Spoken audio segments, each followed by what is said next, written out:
لا يعلم دعوة على وجه الأرض تعتني بالتوحيد تعلما وتعليما وتقريرا ومحاربة للشرك إلا دعوة أهل السنة والجماعة، وكفى بهذا مفخرة ومنقبة. فغيرهم انشغلوا كما يقولون دعونا من شرك القبور وهلموا إلى محاربة شرك القصور، وهم أعظم أو من أعظم الناس وقوعا في شرك القصور والقبور. طيب الديمقراطية التي تعني جعل الشعب حاكما مع الله، والله تعالى يقول إن الحكم إلا لله، تحكيم القوانين والأنظمة والتحاكم إليها والقول بالدولة المدنية والعلمانية وغير ذلك، ومواثيق الشرف مع العلمانيين والاشتراكيين والقوميين ومن جرى مجراهم، وهكذا سائر التنازلات وتنحية شريعة الله. يقول لك دعونا من شرك القبور ونهتم بشرك القصور، لا هذا ولا ضيعوا الكل. وهكذا أيضا هناك اليوم دول قائمة على الرفض والتصوف، تشييد المباني على القبور والدعوة إلى الحج إليها وطلب المدد والولد من أصحابها وطلب قضاء الحاجات وتفريج الكربات من أصحابها على مرأى ومسمع في العالم. ويأتي سخيف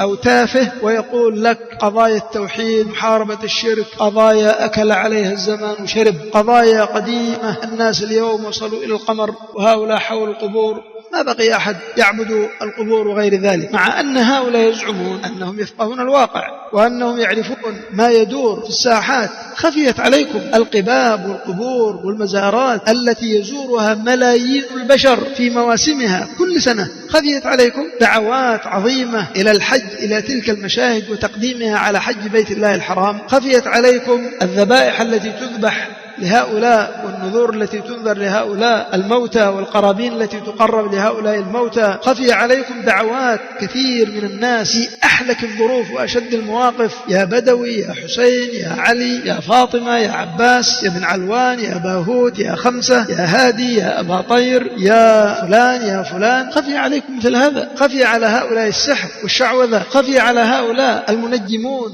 والكهنة والعرافون من جرى مجراهم. سبحان الله، ومن لم يجعل الله له نورا فما له من نور، لكن فاقد الشيء لا يعطيه. ولذلك تجد الكثير من قادة هذه الجماعات الإسلامية التي تنادي بعودة الخلافة ولا ندري أي مواصفات لهذه الخلافة التي ينشدونها، ولو حققت وفحصت ونظرت وتأملت في كلامهم وكلام قادتهم وواقعهم لوجدتهم ينادون بخلافة بمواصفات غربية لا بمواصفات شرعية قائمة على التوحيد والسنة وعلى الأمر بالمعروف والنهي عن المنكر وتحكيم الشرع وإقامة الحدود والاستقامة على أمر الله في جميع الأمور. فخلافة لكن مواصفات غربية قائمة على وحدة الأديان، قائمة على حرية المرأة، قائمة على العلمنة، قائمة على تعطيل الحدود، قائمة على حصر الدين في المساجد، ما لله لله وما لقيصر لقيصر، وتعطيل الشريعة في أهم أماكنها وهكذا. فالمهم لا نعلم